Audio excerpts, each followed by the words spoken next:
Loki of Literati did this 3 times before, but I guess it's time for one more.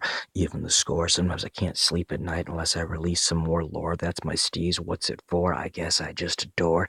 Maybe the sound of my own voice, born to create some new poise, as in shift a stance and know that I can advance off of something past just noise. I mean, dude, Goya once painted this thing of Cronus eating his own kids, and it made so much sense to me I didn't have to flip my lid to see what he did. It all came back. There was a darkness that wasn't hid. Cronus knew that spark was within him, and that any of his would end up coming out and destroying him instead, so he ended up eating them. It wasn't a misled uh, infanticide cannibal ride that he was trying for. I mean, Zeus did vibe. He came out from the inside and he's like, fuck it. Fuck it. I'll bust open your fucking head and let all my other kids out, all my other sibs out, I beg your pardon, all my other sibs out. So I ended up letting out Hera and then everyone else after, and hence, first there was destruction, and then there was the hearth. Let's not even talk about the weird incest and everything else that was within the heart of Roman and Greek mythology, because there was a lot of social ontology, in other words, disease, that which was with which I cannot sit well unease. It's fun to please, and I can run that within my steez and drop a lot of puns off of that. That's no problem for me, but let's just break the elements down to their essential and say, what did we start with? It wasn't incidental at first. There was the destruction and the construction of the hearth from the art. That's what it is. That's what makes it so hard. Every single Greek story that ever captured me after that, you see, had so much about that spat, a bad marriage, a bad pact, Hera always harrying after Zeus, fucking up his bastard kids with other women and shit like that.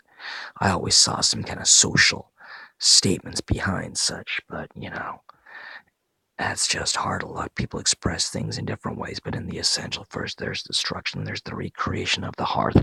It's funny how many religions have that vision of revolution and revision, even from the start. It makes me more and more believe in the idea of a super advanced ancient civilization that crumbled, and we're just the retarded bastard children that ended up taking up the place we survived after the end of that previous race. And I don't know, maybe we fucking bred with all the proto hominids that were out there as well, and that's just how we stayed.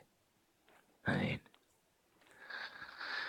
human race has been around in some form or other for so long. If we think of ourselves as an experiment from someone else, I mean, we create consciousness with technology and other things, video games that come alive. Who's to say that you couldn't reverse engineer that and say that we weren't part of the same high vision mind, hidden like brain in a vat?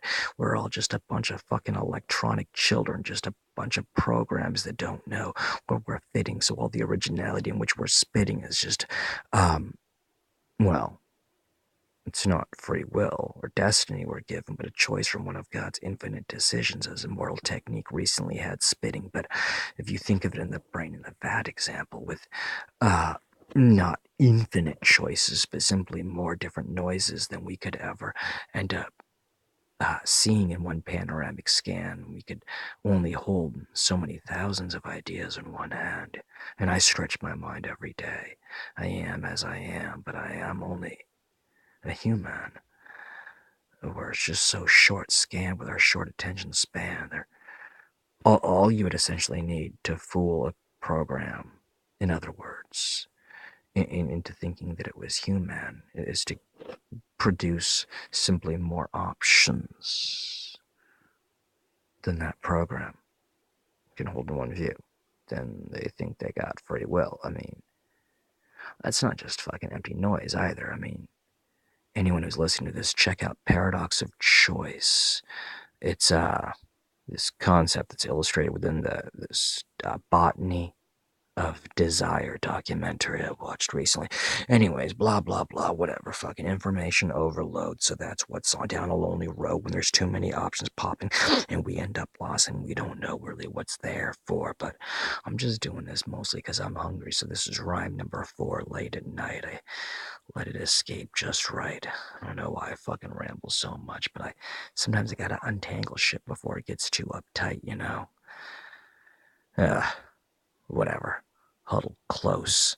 Scuttlebutt and prose, different voices inside my head cuddling because they're all so composed, like they're all in agreement. It's not a schizophrenic orchestra, it's a fucking invasion. My headspace is just the placement, the real estate that they're overtaken.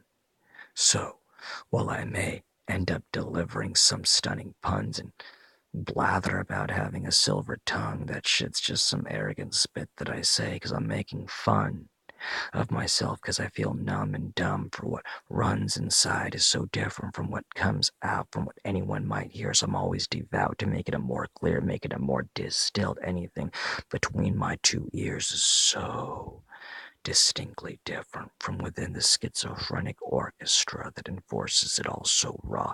Loki of literati staying awake.